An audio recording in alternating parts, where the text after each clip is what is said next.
Here's some books that I've read recently or within the last 15 years or so that had a huge impact.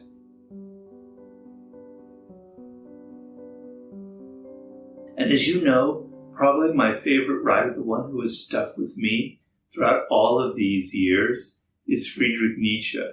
I fell in love with the books of Nietzsche at a very early age. I believe I must have been 15. I believe it was Thus Spoke Zarathustra, a fantastic book. And a lot of times you have things that you love when you were a kid and they don't date well, and you kind of go, oh, God, what was I thinking? That's really stupid. That's gooey and sentimental, or that's a bad, simple ideas. But not Nietzsche, man. He always stays fresh, alive. It's always an adventure to read him. I always learn something. And one of my favorite books of his is a book that most people never read about, most people have never heard of. It's a book called The Gay Science.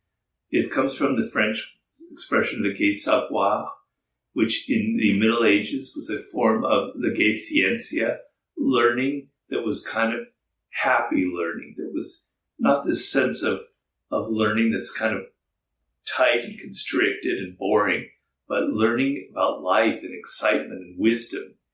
And The Gay Science is a fantastic book. And the reason is it's early Nietzsche. Later in life, things sometimes got a little bit obsessive with him. But this is one of his books that he wrote early on. It's the book that has one of his most profound ideas of all time, which is the eternal recurrence, which is related to the concept of amor fati. And amor fati was actually created by Nietzsche himself, the idea which I and my Holiday have talked a lot about. So I highly recommend The Gay Science. It's a collection of aphorisms, of short little excerpts. You can pick and choose and read it at your will, but it's a great, great book. Hello, everyone. Today's video is being brought to you by Blinkist. It's an app that allows you to know the most important ideas from any kind of book. It has over 5,500 nonfiction titles and podcasts that you can access. Now, when I do research for a book, which is extremely important for any book that I write, I read hundreds, literally thousands of books. And I use Blinkist to help me go back and see the key moments in any of these books that I have read. So you can use Blinkist to access 6 of my titles: 48 Laws, The Art of Seduction, Mastery, Daily Laws, The Laws of Human Nature, and the 33 Strategies of War, as well as some of my favorite books, like The Prince by Machiavelli, and all of the great books by Ryan Holiday. It also has this thing called Blinkist Spaces, which is an incredible option. It allows you to create a space for family and friends where you can share and add and recommend all of the titles within that space. You don't even have to have a premium subscription. If you're in that space, you can access these titles. And if you're a premium member, you can create any kind of space that you want. Get a free 7-day trial and 20% off the Blinkist monthly premium by clicking the link in the descriptsun. Thank you, and now back to our video. The other thing I like, obviously, as someone who's interested in strategy, Sun Tzu's Art of War is very important to me, but a book that isn't read as much, although a lot of people have heard of, that I really recommend is the Book of 5 Rings by Miyamoto Musashi, perhaps the greatest Japanese samurai warrior who ever lived. Hey, sorry, my cat. I wrote about him in the 33 Strategies of War. I highly recommend reading those excerpts about him. He was this weird genius. He was like the Mozart of sword fighting. He was very creative. He was very eccentric, very weird. He wrote a book on strategy. And when you read it, at first glance, it looks to be like about swordsmanship. But no, it's not. It's about the shapes, the ideas of strategy in a kind of almost spiritual sense. These are the patterns that go on in life. This is how to have a warrior stance in any kind of encounter that you have, even in business. And in Japan, where he's from, the Book of 5 Rings is required reading for every businessman because it's the masterpiece of strategic learning. So that book is fantastic, and I highly recommend it. Another book.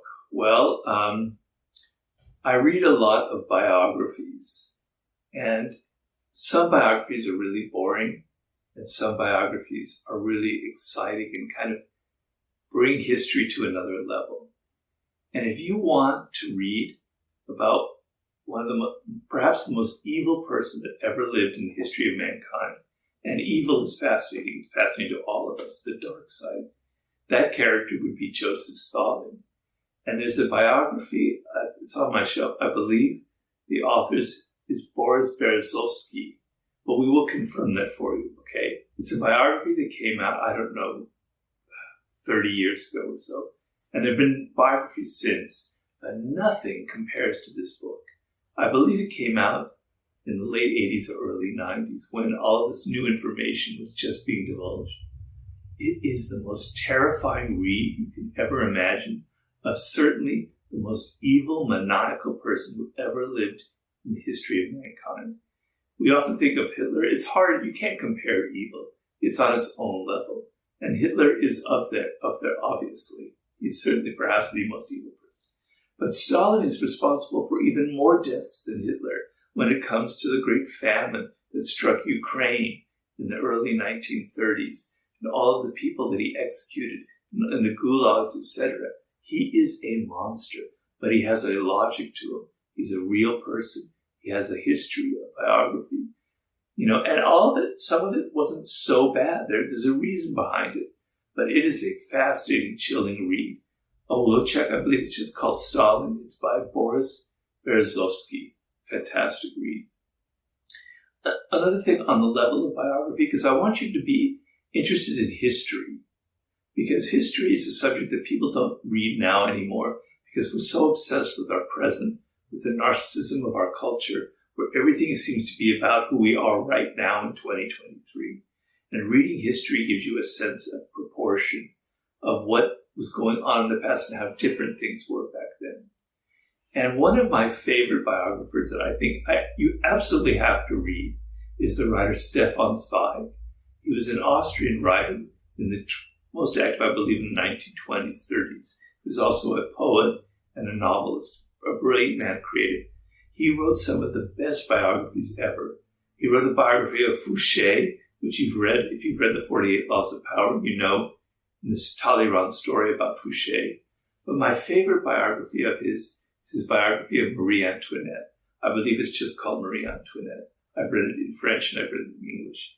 It is a fantastic book that will make that whole period of the French Revolution and prior to the French Revolution come to life.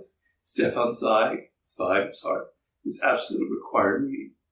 Another on my list is a novel, because I think I love fiction at a very important part in my development. And perhaps one of my favorite novels ever is The Possessed by Fyodor Dostoevsky. It's sometimes translated as The Demons, but I prefer the old translation titled The Possessed.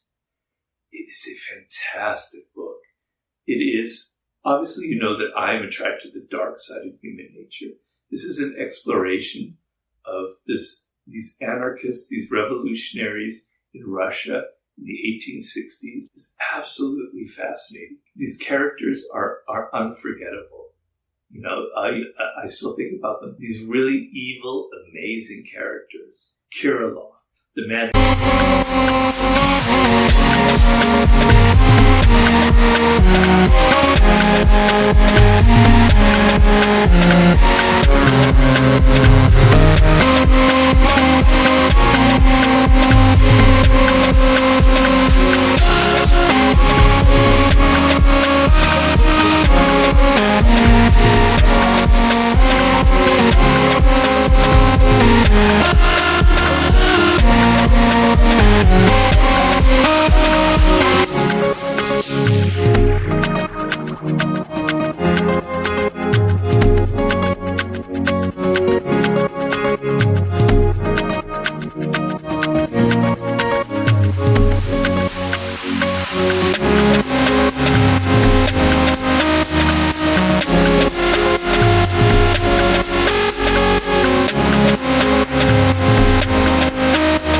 Decided he would commit suicide at the age of 30 no matter what happened. And he lives his life knowing that he will commit suicide. at this particular age, and sure enough, he does. These weird Russian characters that just are like, whoa, what's going on here? That novel is absolutely one of the greatest novels ever written. I highly recommend it. I think I'm going to stop there because I'm at 5 and I could go on, but I will stop there. Those are 5 great books for you to nibble on in the next coming months.